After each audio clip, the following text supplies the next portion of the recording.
Bat হাতে দাঁড়িয়ে great Steven Smith, bowling প্রান্তে নাহিদ রানা। কি করবেন তিনি? সময়সেরা মহাতারকাকে আটকানোর জন্য কোন রণকৌশলটা বেছে নেবেন নাহিদ?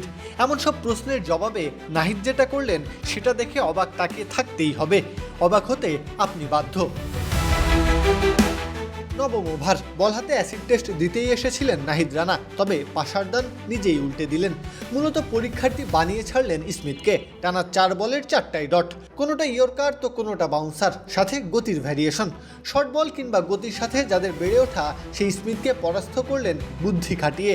বারবার তেড়ে ফুঁড়ে গিয়েও কোনো জবাব দিতে পারেননি স্মিথ। পঞ্চম বলে স্কুপ করে একটা 4 আদায় করলেন ঠিকই, তবে অ্যাসিড টেস্টে নাহিদ ততক্ষণে ফুল মার্কস পেয়ে পাশ করেছেন। প্রচলিত আছে ফাস্ট বোলাররা কখনো ফাস্ট বোলারদের বাউন্সার ছোড়ে না।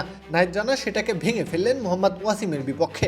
18তম ওভারে এসে পা রাখা মাত্রই তাকে স্বাগত জানালেন 147.5 গতির বাউন্সার দিয়ে। সে যাত্রায় কোনো মতে মুখ চোখ বাঁচিয়ে নিলেন ওয়াসিম।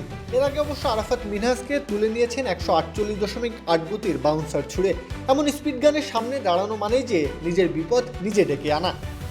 নাহিদের ম্যাজিকটা বাকি ছিল তখনও। 19তম ওভারে এসে রীতিমতো আনপ্লেয়েবল হয়ে গেলেন নওয়াজ ওয়াসিমদের সামনে। বলটাকে যেন ব্যাটে লাগানোটাই সবচেয়ে বড় চ্যালেঞ্জ তখন। 19তম ওভারে একজন বোলার এসে মাত্র 2 রান দিচ্ছেন, এটাই তো একটা বিষয়। তার সাথে উপরি হিসেবে ওয়াসিমের উইকেটটাও তুলে নিলেন। শেষটাতে বোলিং ফিগার দাঁড়ালো 4 ওভারে 24 রানের বিনিময়ে 2 উইকেট। নাহিদ এখন আর কোনো সাধারণ বোলার নয়, বিস্ময়ে পরিণত হয়েছেন।